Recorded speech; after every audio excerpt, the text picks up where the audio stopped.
Title bar के बिल्कुल नीचे हमारे पास पेंट को प्रयोग करने के लिए टैब्स दी गई हैं। यहाँ पूरा का पूरा मेन्यू जो है वो टैब्स में बटा हुआ है।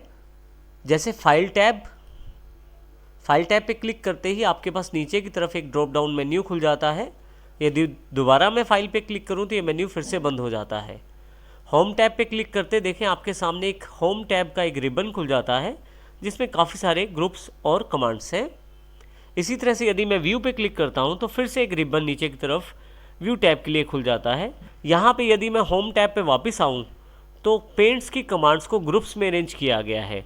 देखिए जैसे हमारे पास सबसे पहला ग्रुप है क्लिपबोर्ड ग्रुप का नाम है, और यदि आप यहाँ देखें तो एक पतला सा सेपरेटर का निशान है जो वर्टिकल दिया गया है, यानी कि पतली सी लाइन दी गई है जो इस ग्रुप को अगले ग्रुप से विभाजित या अलग करती है।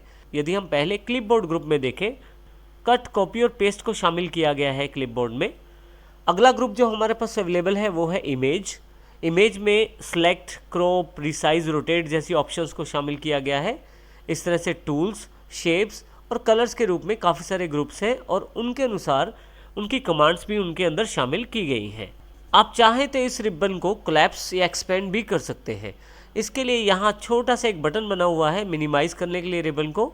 जैसे ही मैं इस पर क्लिक करता हूँ मेरे पास पेंट में जो होम टैब खुली हुई थी वो मिनिमाइज़ हो गई है, और यदि मैं फिर से इसको वापस लाना चाहता हूँ तो फिर से माउस को यहाँ पे क्लिक करूँगा, फिर से मेरे पास वो टैब अवेलेबल हो गई है। इस प्रकार मैं अपना वर्क स्पेस या एरिया ऑफ वर्क बढ़ा सकता हूँ मिनिमाइज़ करके टैब को।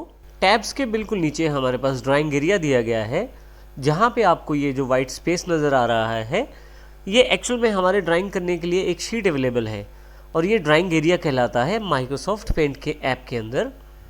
इस ड्राइंग एरिया को मैं आसानी से बड़ा या छोटा कर सकता हूँ अपनी आवश्यकता अनुसार। इसके लिए आप देखें यहाँ डॉट्स दिए गए हैं, एक ये डॉट है, उसके पश्चात ये डॉट है, यहाँ पे भी। जिस तरफ मैं इसे बड़ा करना चाहता हूँ या छोटा करना चाहता हूँ उस तरफ खींचूंगा इसे मैं। यदि बाहर की तरफ मैं इस ड्राइंग एरिया को खींचता हूँ तो मेरे पास स्पेस बढ़ जाता है ड्राइंग करने के लिए, परंतु यदि अंदर की तरफ करता हूँ तो ये ड्राइंग स्पेस छोटा हो जाता है। इस प्रकार मैं अपने ड्राइंग स्पेस को बड़ा या छोटा भी कर सकता हूँ। नीचे की तरफ मेरे पास एक स्टेटस बार अवेलेबल है। स्टेटस बार आपको समय समय पर बहुत सारी जानकारियाँ देती है आपके टूल्स के अनुसार, लोकेशन ऑफ माउस, और इसके अतिरिक्त भी बहुत सारी जानकारी आपको यहाँ पे मिलती है। स्टेटस बार में सबसे राइट हैंड साइड पे जूम का बटन है।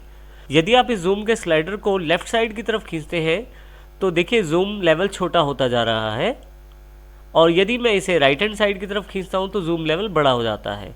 स्लाइडर को पकड़ के भी मैं लेफ़्ट या राइट मूव कर सकता हूँ, और मैं चाहूँ तो माइनस बटन पर क्लिक करके या प्लस बटन पर क्लिक करके भी जूम साइज़ को बड़ा या छोटा कर सकता हूँ। यदि आपका ड्राइंग स्पेस स्क्रीन से बड़ा हो जाता है, जैसे कि यहाँ पे मैं एग्जांपल ले लेता हूँ, तो आपके पास स्वयं ही यहाँ पे 2 स्क्रॉल बार अवेलेबल हो जाती हैं।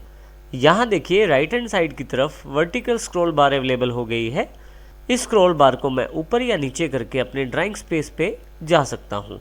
इसी तरह से आपके पास हॉरिजॉन्टल स्क्रॉल बार भी अवेलेबल है।